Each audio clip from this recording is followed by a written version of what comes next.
Hello everyone and welcome to GCP Part 3 video on Intellipaat. Now before we discuss our today's agenda, do not forget to hit the subscribe button and click the bell icon. So first we will study about what is web console. Moving ahead, we will discuss about command line interface. Then we will learn about client libraries and at the end we are going to discuss about REST APIs. So now what we'll do is we'll do the same steps, but we'll try to do it in a different option, that is using command line option. So for that, what we'll do is if you want to do this command line option, you have two options here. Let me go back to my home screen. So if you want to do anything, you need to run the gcloud command. Where will you run the gcloud command? You have two options. First option is use this option. Let me highlight it. Use this option. This is called as Cloud Shell. So what is this Cloud Shell? Let's see that by clicking on that. So just click on this, activate Cloud Shell. So when you do this for the first time, it will show you an animation to see what and all you can type in. All your gcloud commands, git related commands. This is like a free virtual machine which Google provides you free of cost, and where you can use this virtual machine to run your gcloud commands, any commands related to your Google Cloud platform. It could be gcloud. There's other commands like gsutil, kubectl, or to run or to build a docker image. All those things you can use it.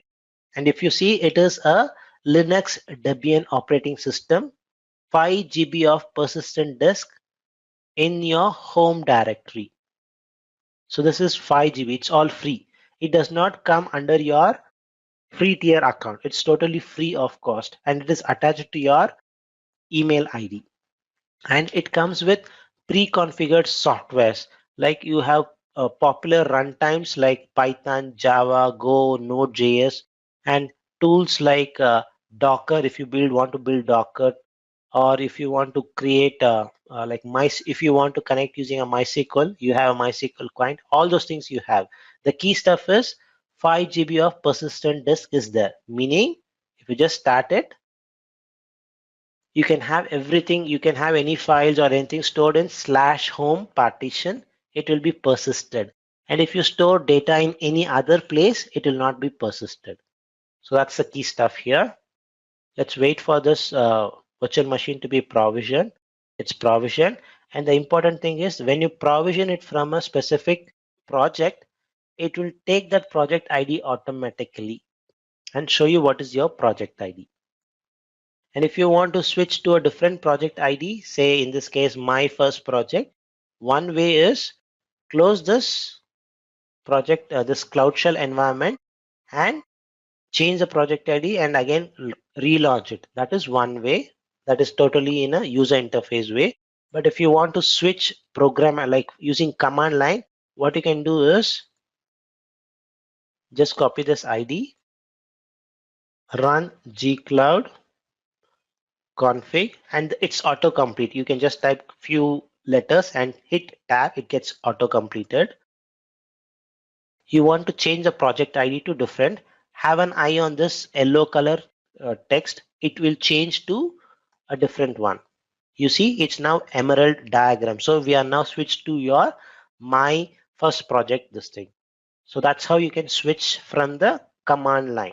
So let's go back and use the old the learning GCP project itself. I just wanted to show you how to do that. Let's hit enter and switch back. So clear the screen. Now we wanted to create a virtual machine. So what I'll do is, if you don't remember the command, the easy way is provision a resource. Click on the bottom of the screen where you will see the gcloud equivalent of it. It acts as a cross reference. Just copy paste it or run this in Cloud Shell. If you just click on this, it will paste the command here and you can just run it. That is one way. Or if you remember it, you can just do it. I'm going to type in the command to show you the flavor how to run it. So in a very simple stuff, what we'll do is we'll try to provision one resource we had provisioned in which region? Let me see. It is in Mumbai. Let's try to provision compute engine now, this time in maybe in London. So what we'll do is we'll do gcloud. That is the command which we saw, gcloud compute instances, create, give a name, learning hyphen GCE, and it is using Cloud Shell. Just give name Cloud Shell. Cloud Shell, and you need to mention what is your zone. If you don't remember or if you don't know what is the London zone, what you can do is just click on create instance. You should see this option. You see the various options. London is Europe West 2, and let's do it in maybe West 2A. Just give that thing Europe. This will not be auto completed. You need to type it fully West hyphen A. That's it. What we'll do, if you just hit enter, the remaining stuffs, if you see, this is a very small command, but if you see the equivalent of this, there are lots of stuffs here. What happens is, if you don't give any other details, it will take all the values as default. So that's the key stuff here. If you want specifically to override certain stuffs, you can give that. Otherwise, it will be all default settings only. For instance, the machine type will take it as one vCPU. It will not be micro, and the operating system would be Debian. So these are all default. So you no need to specify it. If you want to override it, you can give it. That option is available. So it's a very simple command, gcloud compute instances create, the name of your virtual machine. We have just mentioned we are creating it from Cloud Shell just to make the name difference. That's the only stuff. In London zone, specifically in hyphen A, that is our zone. So you can just hit enter. It should get provision, but I just want to show you how fast Google can provision this thing. So I'm just putting a time. So this will show you how the actual time it is taking to provision a resource. Let's hit enter. So this should be your real actual time it takes to provision a resource. So this shows the fastness with which Google provisions the resource. Let's see. Because I'm doing a demo, it would be usually sometimes slowness I have seen. So the actual clock time is 17 seconds. I can challenge no other cloud vendor can create a resource that fast. It's all because of Google's network. This is emphasized many times. I'll be emphasizing it many times because of that uniqueness. So that's the key stuff here. In 17 seconds, you have your virtual machine ready. So if you want to see that virtual machine, you can just click on the hamburger, come to your compute. You see that it is there, and it is in Europe West 2-A. Minimize my this thing. So this is one way of creating your virtual machine. Let me clear the screen. I can minimize it. So this is one way. So advantage with this Cloud Shell is you have not installed anything on your laptop. The reason is why I wanted to emphasize on this is if you just have the browser, you can do everything in GCP. No need to install anything on your local laptop. Reason is there are few organizations even today, service-based organizations where they put a restriction on what kind of softwares you can install or download. There's no admin privilege on their laptops or desktops. So if you're working in such organizations, this could be a good option where you don't install anything, just browser based. Definitely you will have at least browser installed. You should be able to do all your stuffs which you want. So that's the key stuff which I wanted to highlight. Now, the second option which I mentioned is you don't want to run from your, you don't want to use Cloud Shell. What is the other option? You can install Cloud SDK, Google Cloud SDK. So just use that. It will select, you will have various flavors, one for Mac, Linux, and for Windows. Select the one which you have, which is of your choice based on your operating system. If it's Windows, it's a standard next kind of an installation. Just install all the stuffs and you should have something like this. This is my Windows prompt. So if you just type gcloud hyphen version, you should see the up-to-date version which I just installed it recently. So this is the one which you can do. So you can do the same provisioning which I did from my laptop, and I should be able to do that. So that is something possible. So that's the stuff. So you have two options when you comes to command line options. Now let's what we'll do is we will see we'll try to configure our this project learning learning-gcp project this thing so that because whenever you provision your cloud shell environment, it knows what is the project id, what is the account, all those things. But if you're running from a third party system, that is my laptop in this case, you should share the details. Okay, this is the email id, this is the project, all those details you need to mention that. So currently I guess it has been configured. If you want to do it for the first time after installing your sdk, you should do this gcloud init. So if you do this, it will initialize the stuff. So by default, it tells this is my account, that is my Gmail ID, and it is using a different project, Emerald. This is my first project. If you see, that is a project ID, my first project. So it is using a different project ID. If you want to reconfigure it, you can configure it, or do Control C, use the command which I mentioned you, set project, copy your project ID, you're all set. So you can, so if you just clear the screen and run init, this is one way to see what is your current project account, what is your current project ID.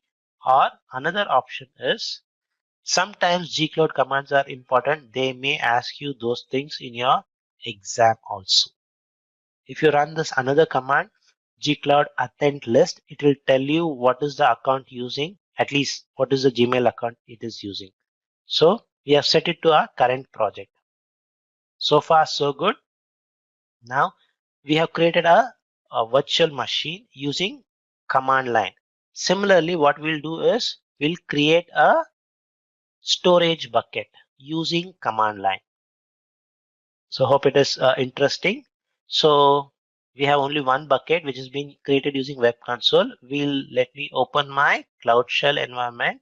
There's a small Linux command which I'll use so that I can get my full screen. Like if you see, this prompt itself is half the way. Whatever the command I type, it comes to the next line. So I'll use this small Linux command so that my prompt is like this, very clear.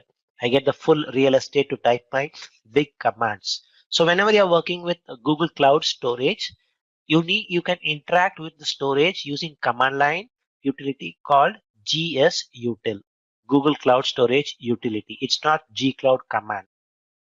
You may get a very basic question also in the exam.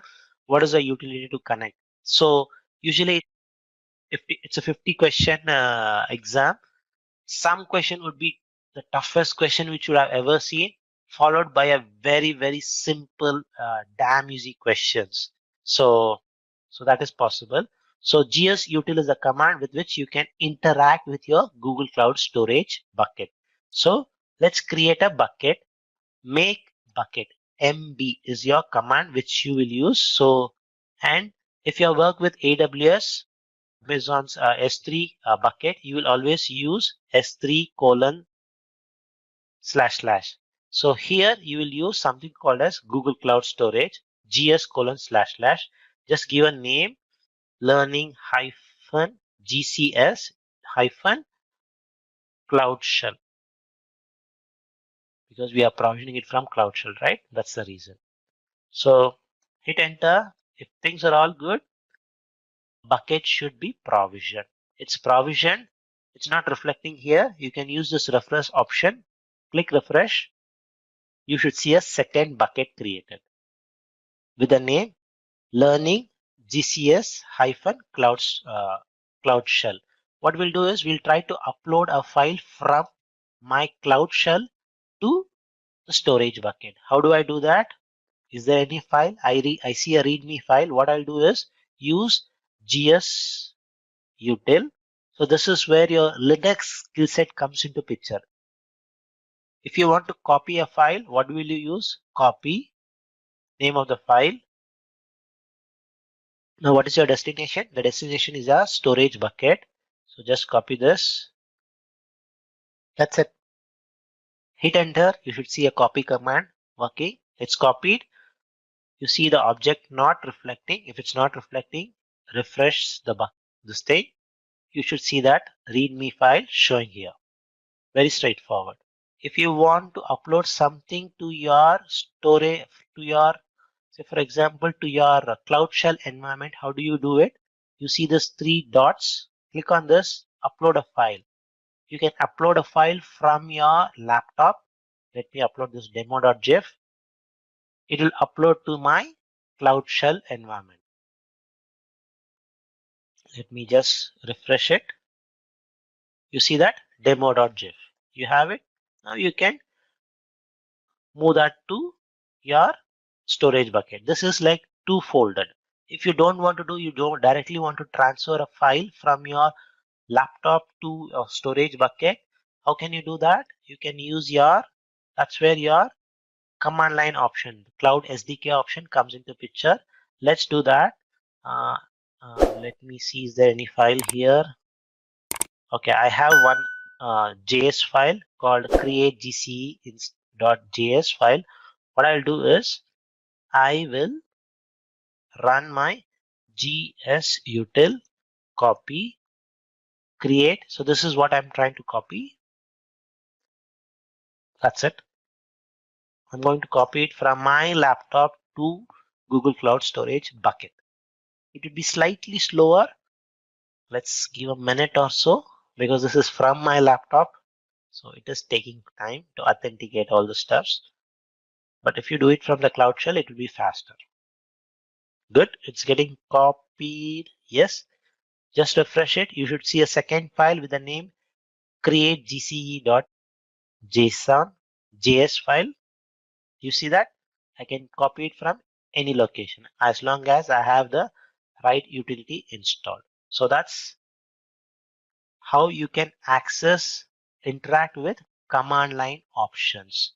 If you're working extensive, because if I do close this and start again, half my screen, because I already zoomed this for your better resolution, for you to see it better, I get little real estate. See, almost half of my screen is filled with this prompt itself. I don't want this prompt. Just use export one, or if you want a different. Now, if you're a programmer, based on your workflow, based on some specific logic, you want to provision a bucket or provision a compute engine programmatically. What is the option? Option is using client libraries. So what are those client libraries?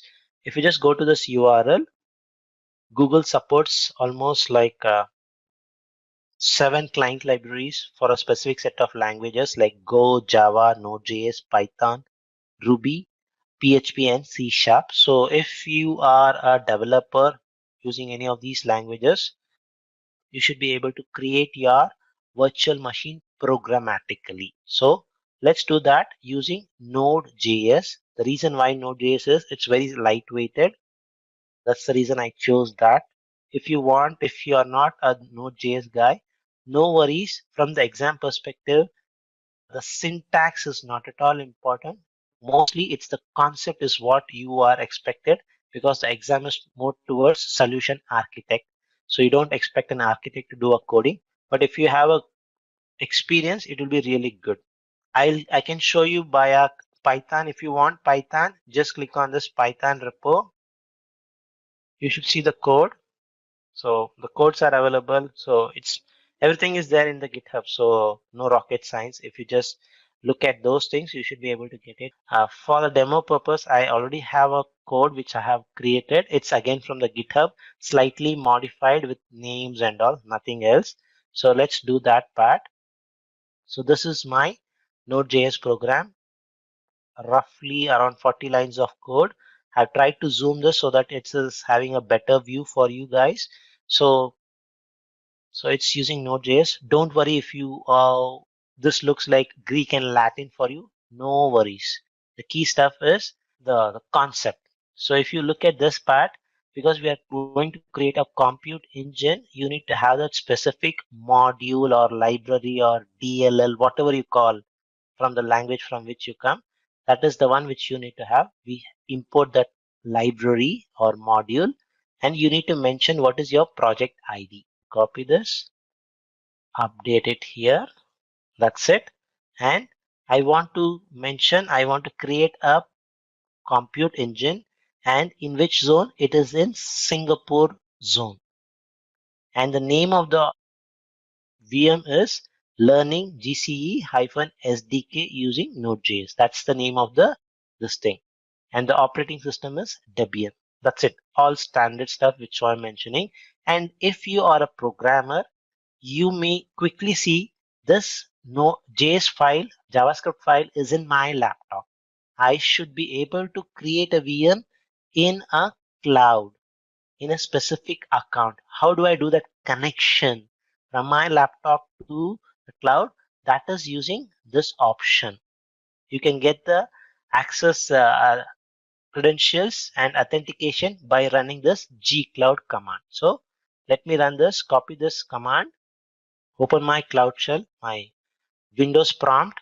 I am already in this folder where I have this files, everything. I'm in this folder. Let me clear the screen.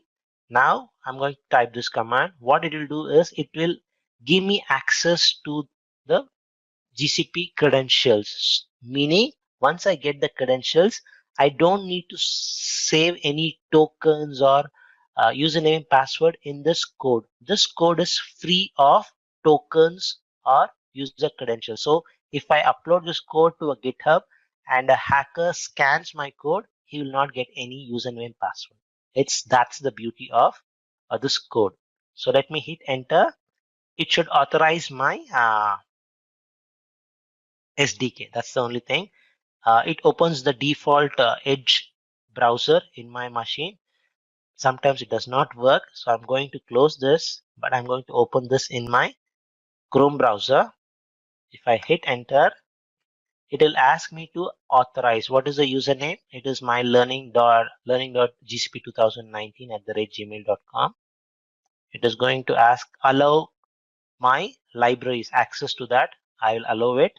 Once I allow it, it will show the SDK is now authenticated successfully.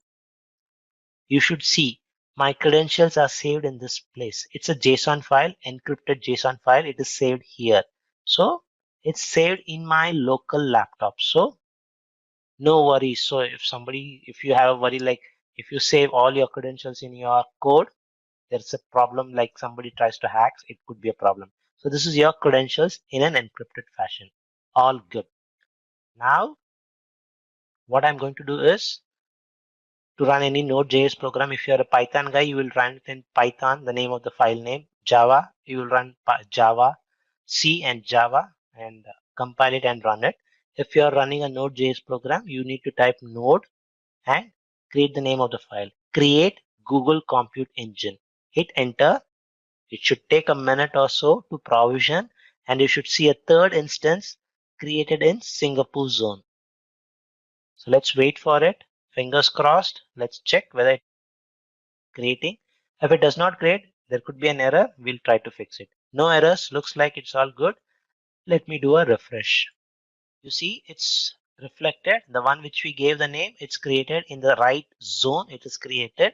And quickly, if you see, you may see there's no external IP address, because in the code I did not mention I need to have an external IP address. That's the reason because of which it did not provision, nothing else. Specifically, I did it just an introductory thing. I didn't want to show you 100 lines of code and scare you. So I just want to keep it very short and simple.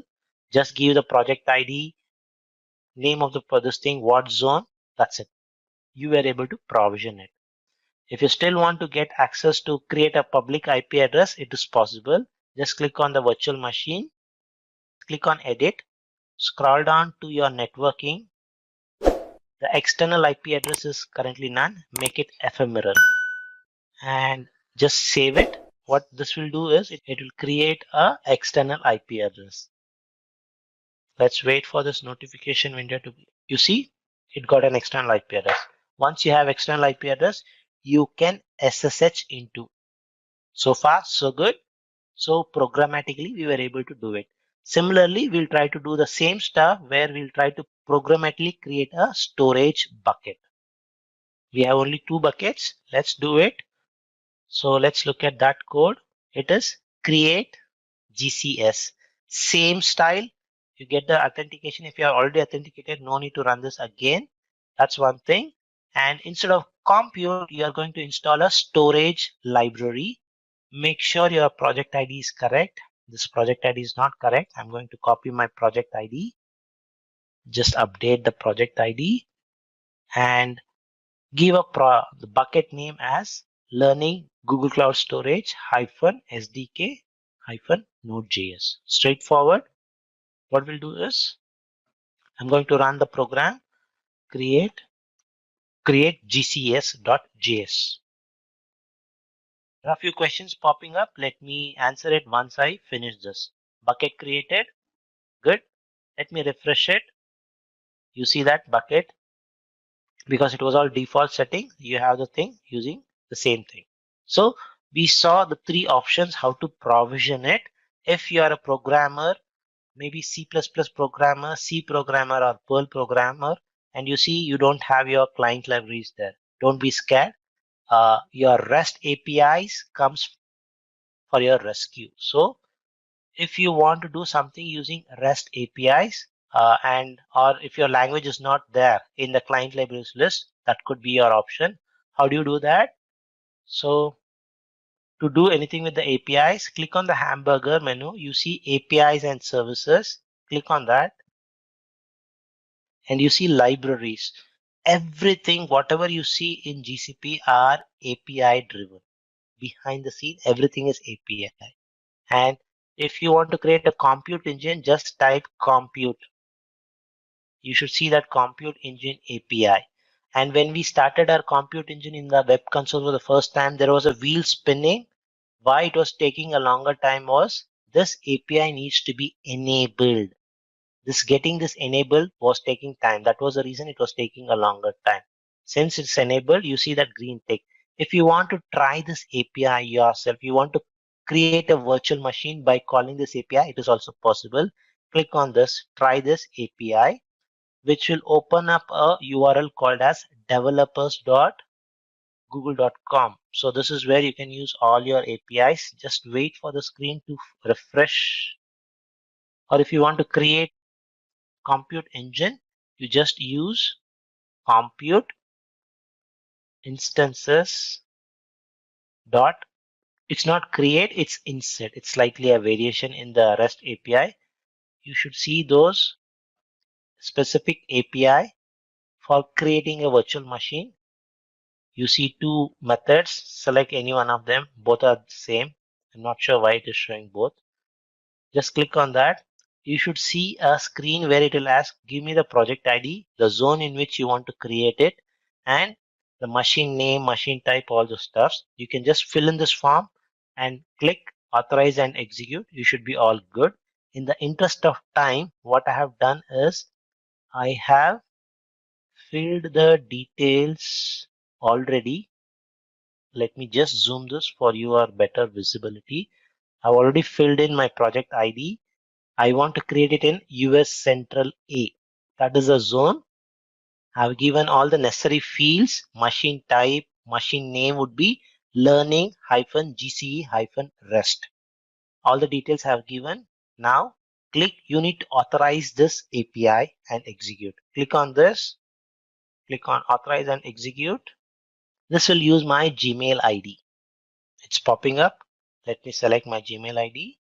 If things are all good, it should create a virtual machine with the name learning-gce-rest. What is it is saying? Invalid name. No worries. Let's fix that. Okay, there was a white space here. That's the stuff. Let me recreate it. Just execute. Let me see if it works now. Okay, 200, HTTP code 200, meaning my virtual machine is created. How do I verify it? As usual, go to your compute screen by clicking on the hamburger menu. click on compute engine, you should see a fourth instance. You see it's getting provisioned. Let's give a minute or so for it to get provisioned. You see, all good. Similarly, since I did not give more details, it does not have a external IP address. No worries on that. But we saw how to provision it, not programmatically, by using REST APIs. We saw this. If you send all this in a JSON format, you will be able to provision it. Now let's try to, instead of compute, let's see storage and create a bucket. Buckets insert. This is very straightforward. Don't click the beta one, select the generally available command. It asks for you what is your project ID. As usual, I'll copy it from the browser, from the URL, give a name, then I just need to give a bucket name. That's it. Learning hyphen Google Cloud Storage hyphen REST, because I'm trying to create it from the REST API. So that's it. Authorize. It should be able to create a bucket program like using REST APIs. Let me use my Gmail ID. Things are good. It should give me 200 HTTP 200. That means my bucket is created. Go to your storage bucket and see the fourth bucket created in US, because that's the default this thing. You see this? This is the one which you created. Now, if you see, we have created almost how many? 4 instances, all working in one in Mumbai, one in London, one in US Central, one in Singapore. If you just leave it as this, you will incur cost. So you can know what is the cost for each of those things. When you're provisioning the resource, you were able to see that price, right? Compute engine. Or if you want a better information, what you can do is you can just go to this pricing calculator. As any cloud provider, you have a pricing calculator available. You can know how much cost it will incur. So you can just mention, I want one instance which is running a Linux operating system and so configuration, like one vCPU and 3.75 GB of RAM, and in Mumbai, and it will be running for 24/7. If you see, you will see the price for that. It will be like $29. So you'll get that pricing information. So based on that, you will have a decision whether should I stop this virtual machine or delete this virtual machine. If you don't need this, if you stop it, what happens is you are paying zero compute. But because this is a virtual machine, you will have a operating system. It will incur storage cost, which is very little. So that tomorrow, if you come back, you can just start it and start using it. So during the night times, you are not paying for your compute option. So that's the beauty there. But it is only for demo purpose, and you don't need this virtual machine later. What you can do is just select this, delete all those stuffs. This could stop incurring any cost the moment it gets deleted. Again, an important thing, a distinction when you see it with your AWS stuffs. In AWS, when you do something like this, it's called as terminate. It will show you there for maybe an hour or so. Only then the virtual machine gets cleaned up. But here it's instantaneous. The moment you delete, it's gone. That's it. So similarly, this could be a good housekeeping stuff which you can practice so that you can utilize your 300 US dollar credits effectively. Once you finish your demos, you don't need it, just delete it off. So that's the stuff. Hope it was useful. So that is like first two modules where we understood what is GCP, introduction to GCP, various stuffs, the basic initial stuffs, and we got our hands dirty in our module 2 where we activated a free tier account and accessed GCP resource using 4 methodologies: Web Console, Command Line Interface, Client Libraries, and REST APIs. And if you are mobile, like if you want to do something from mobile, want to control some such certain stuffs, it is also available. Play Store, Cloud Console. So you have a mobile-based app where you can install this on your Android. I guess there is an equivalent in your iOS also, where you can stop, delete, stop a VM or anything. So you don't need to log into your web console. So that is also an option which is available. Just a quick info, guys. If you want to make a career in cloud computing, then Intellipaat provides an advanced certification on cloud and DevOps by IIT Madras. This course is taught by industry experts and IIT Madras faculty. This course is designed to upskill and land your dream job. Now let's continue with the session.